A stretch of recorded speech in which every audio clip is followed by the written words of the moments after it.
გამარჯობა, დღეს მე ვისაუბრებ რეპლიკაციაზე, ტრანსკრიფციაზე და ტრანსლაციაზე.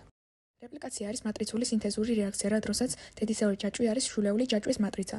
რეპლიკაციაში მონაწილეობს სამი ფერმენტი: ჰელიკაზა ზოგან ჭრის, ზოგან ხსნის დნმ-ის ორ ჯაჭვს შორის არსებულ წყალბადურ ბმებს.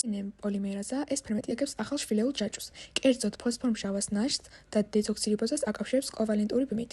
დნმ ლიგაზა ეს ფერმენტი წყალბადური ბმებით ერთმანეთს აკავშირებს ზედისეულ და შვილეულ ჯაჭვებს. ირნმ-ის სინთეზს ტრანსკრიფციას უწოდებენ. ტრანსკრიფცია მატრიცული სინთეზის ტიპის რეაქციაა, სადაც მატრიცის როლს დნმ-ის მონაკვეთის გენის აქტიური ჯაჭვი ასრულებს.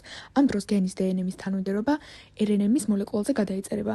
ტრანსკრიფციის მთავარი ფერმენტი რნმ პოლიმერაზაა. რა არის გენეტიკური კოდი? გენეტიკური კოდი არის ყველა სახეობის ორგანიზმისთვის მემკვიდრული ინფორმაციის ჩაწეს ერთიანი სისტემა.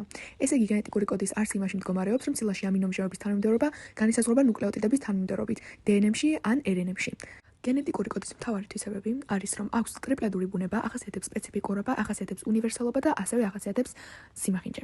ხოლო რაც შეეხება ტრანსლაცია იგივე არის გადათარგმნა, ამ დროს აზოტოვან ფუძეზე ჩაწერილი ინფორმაცია გადაერთარგმნება ამინომჟავურ ენაზე. ტრანსლაცია სამი ეტაპისგან შედგება: ინიციაცია, ამ საფეხურზე რიბოზომა ირნმ-სა და პირველ ტრნმ-ს უკავშირდება, რათა ტრანსლაციის მექანიზმი ჩაერთოს. ელონგაცია, ამ საფეხურზე ტრნმ-ების მიერ რიბოზომამდე მიტანილი ამინომჟავები ერთმანეთს უკავშირდება და ჯაჭვს წარმოქმნის. ტერმინაცია, ბოლო საფეხურზე დასრულებული პოლიპეპტიდი რიბოზომას შორდება და თავის ფუნქციის შესასრულებლად იგზავნება უჯრედში.